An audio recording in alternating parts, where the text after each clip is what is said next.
Hello, I'm back with part two of seven truths that God planted in me while pulling weeds.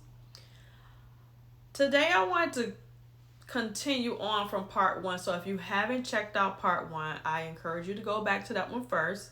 It kind of gives a little bit more of what got me into pulling weeds. In a nutshell, I just wanted my lawn to be beautiful. But what I appreciate is sometimes God speaks to us in our day-to-day work and activities. And so I created this channel for that, just a safe place to talk about that. I think we have so many channels that does wonderful work with creating a space to learn more about theology, Greek and everything. But this space is more just reflecting, meditating, and whatever direction God leads me. But I wanted to share part two of seven truths that God planted in me. And again, as I said in part one, I'll just refresh. I took a lot of notes, so you'll see me kind of looking down, referring to this. I want to make sure I don't miss anything, but I wanted to first go over part two. Part two is the grass are connected. Now, some of these things sound like a duh, but let me tell you how that works and intertwines what God was showing me. So, if you ever looked up close to a blade of grass, it's connected along a long piece of a stem. And that stem has roots that go into the ground.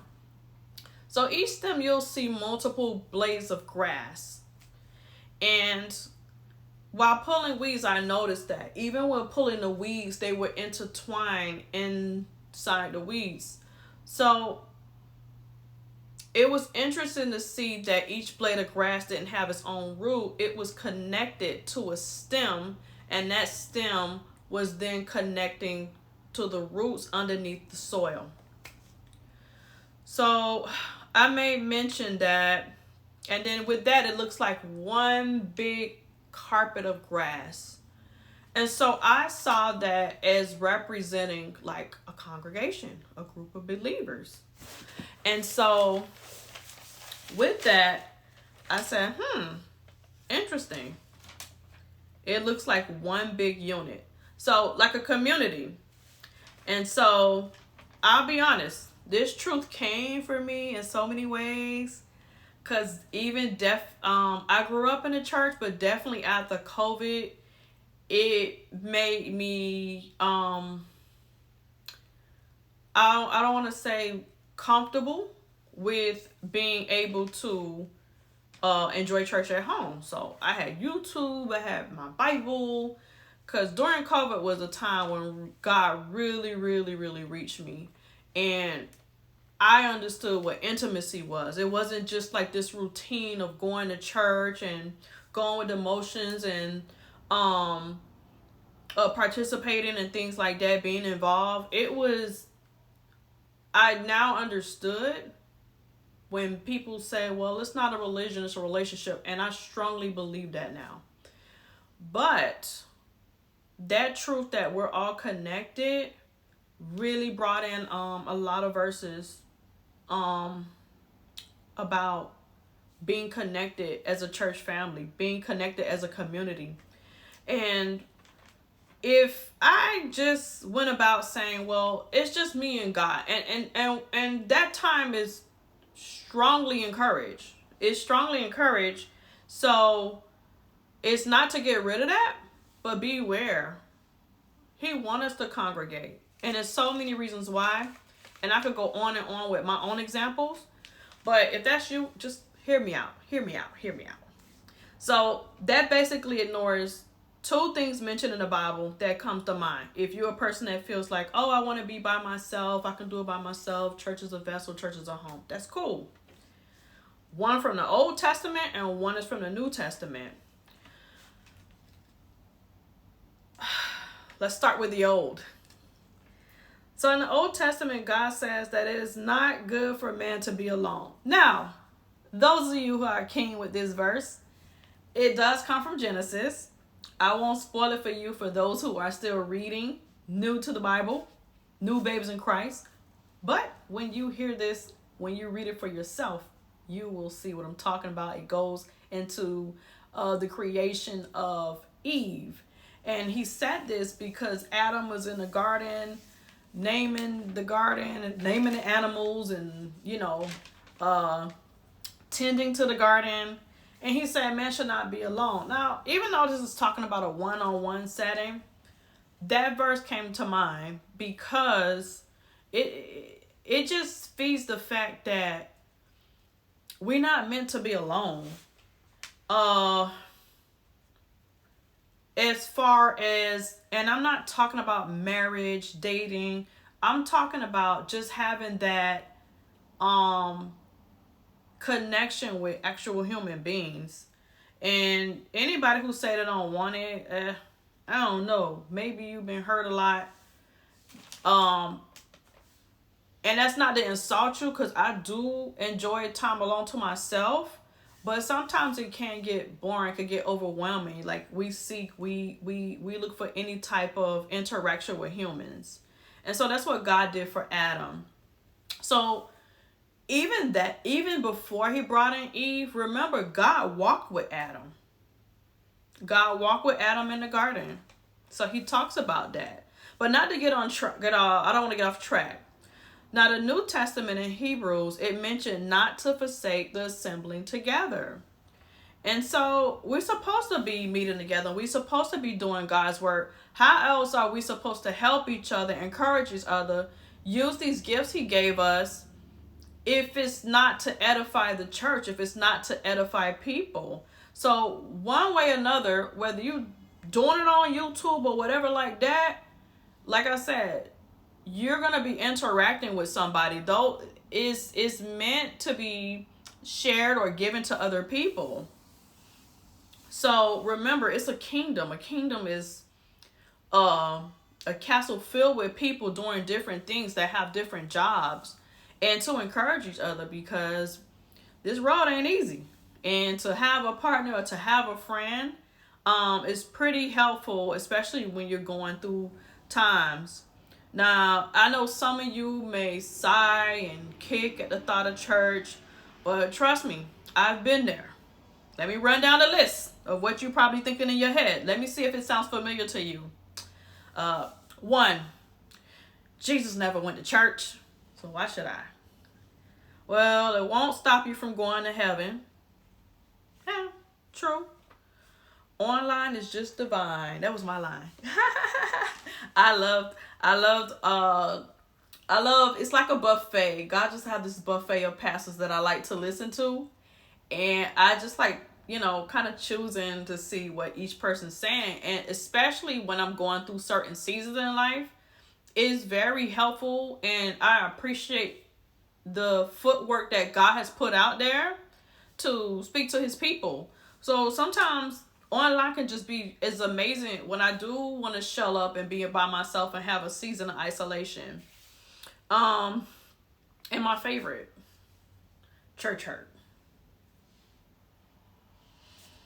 Now, I know as an early believer, I was just a blade of grass, connected to the family that I created. My spouse, my kids.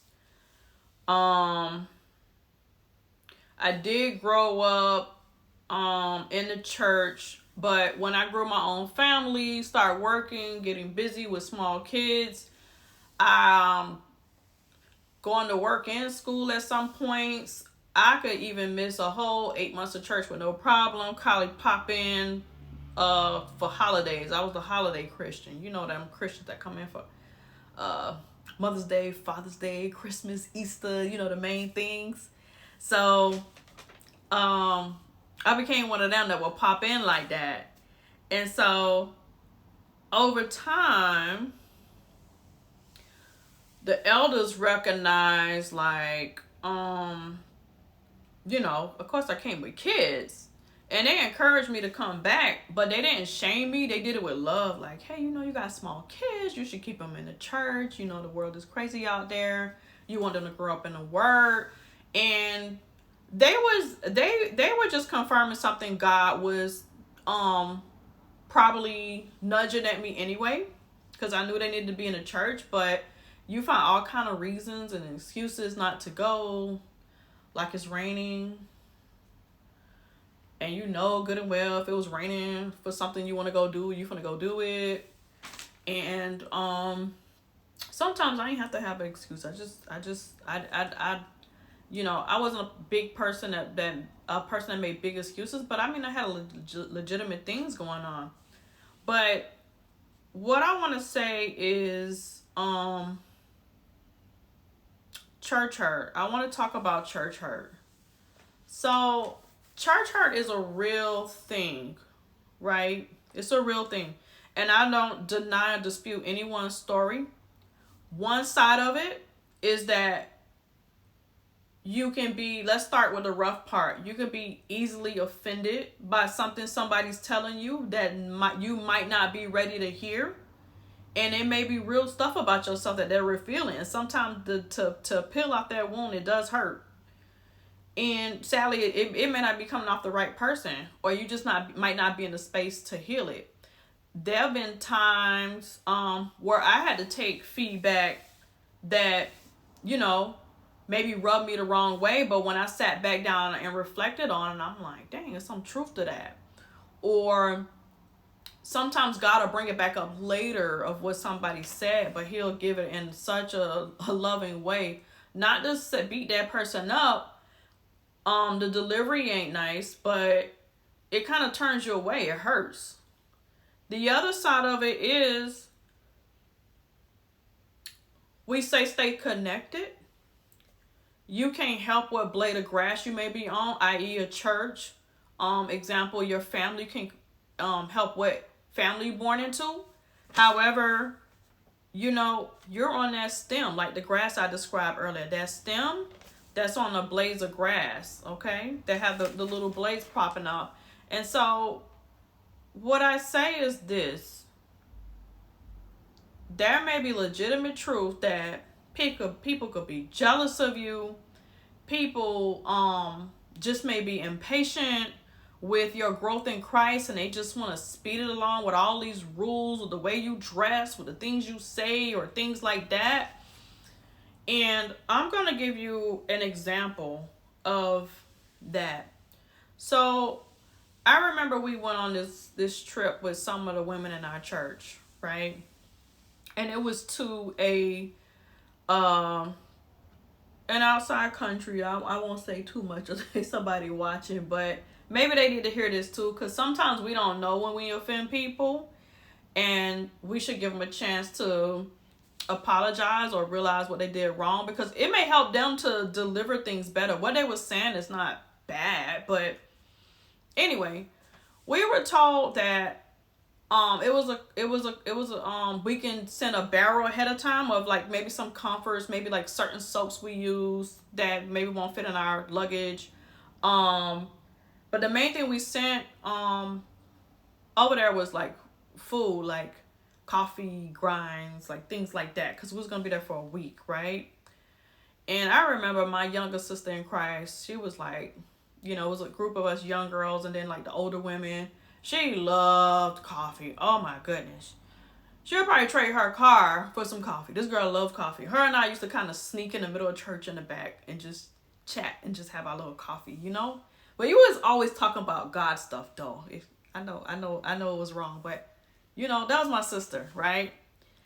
So we get there, and we didn't think to bring coffee. We just was like, well, we'll give y'all the money for like the food we're going to eat that week or whatever like that. Or we'll kind of send certain stuff in that. One person carried like the luggage with the meats and stuff. I didn't know you could do that. So we get there the next morning. Guess what? One of the older women remembered to bring coffee.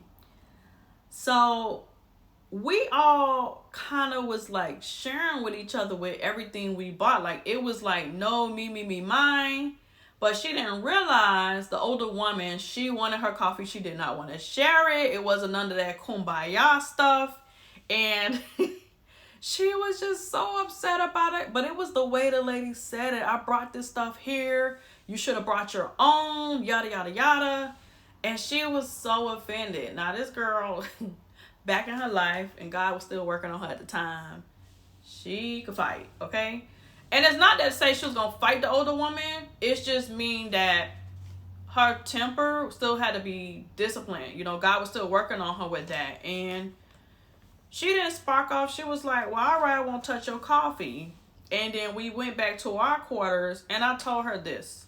This goes back to church hurt, right? We thinking we kumbaya, we church sisters and the older women. You know, we should be more open to nurturing the young, cool, the tightest women. And she got in a space where she just was really upset, and she just was venting. She just was like, you know, I don't know why she's acting like that. Nobody want her funky coffee, yada, yada, yada. And I could tell she was really going through a tough time. And I said, look, we could go to market tomorrow and we could get us some coffee. But I said, I want you to, at the end of the day, I want you to remember this pain, because it's other girls like you that you need to reach back to one day, so we won't be like that. And I could kind of see, you know, her nod, and it kind of soaked in at that moment. So I used that opportunity to just encourage her in a sense that we sometimes may not be thinking clearer when we have people taking our stuff. And I don't want to make excuses for how she said it, but I remember that's what helped me be able to better approach, address, and minister to those who were new in Christ, those who were babes in Christ, those who are just coming up and they just trying to figure it out, like all these rules and stuff, how things work. And I remember I had some of that church hurt, and so it made me more, I think the word I mean is empathetic towards people who were younger than me. And I mean younger in Christ than me. I'm not pointing to an age. And it became a very effective tool to have when I was asked to teach the youth. So I even had some youth that followed me after they went to college. I still talk to this day, and still able to knock them across their head when they, you know, doing stuff, but still able to encourage them in Christ and, you know, pray and kind of guide them through some milestones and things that they're going through. The other thing is, you never know, the point I'm trying to make, you never know who is on your row, who is on your pew, who is on your stem that might need you. So you staying home because of church hurt, somebody's missing out on you. Bethany, Ron, Mike, Elena, whoever on this chat with those names. I'm just making them up. I ain't gonna say God said, but I'm just saying, insert your name here. And y'all might be two peas in a pod or two grass on the stem that can really vibe with each other and really commune with the greatness of God. And the Bible talks about that so many which ways through Friday, about how iron sharpens iron. So just even holding each other accountable. I remember it was a couple of us that we kind of stayed in contact from that group of us, and we would keep each other accountable, especially as young single Christian women. You know, sometimes we had to just link up with each other. You know, we have incidences where you may fall and you need somebody to pray with you, or you having temptations and you need somebody to pray you out of, or just link up for some coffee, tea, or whatever. So what I saw was also things like being involved in the church congregation, going back to the elders, You know, they would see my kids and they would do different things like, oh, your kids are so cute. What size do they wear? I think I got something back at home that, you know, the tag is still on.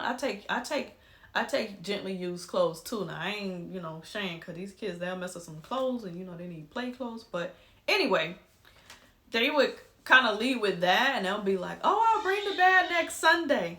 Oh, that's my little baby. So if y'all hear screaming, it's okay.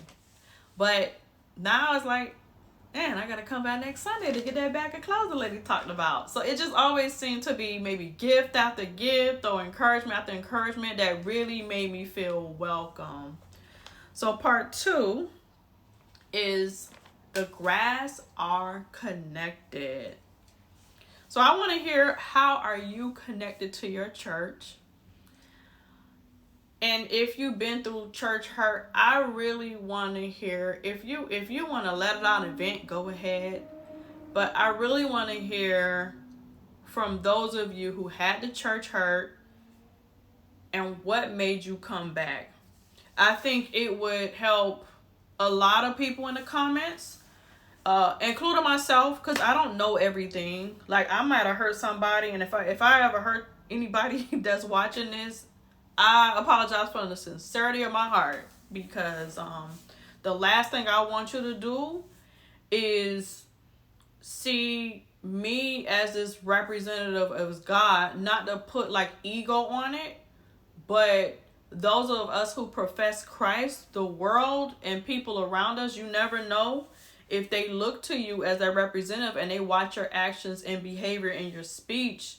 So I honestly, from the bottom of my heart, if I said or anything wrong, I apologize. And the last thing I want to do is have you stumble in that way. And as I said, I like to hear from those who have some church hurt or maybe seen a situation and somehow, some way they came back. That concludes part 2 of 7 of what God planted in me while I pulled weeds. I hope to see you in part 3. Bye. God bless.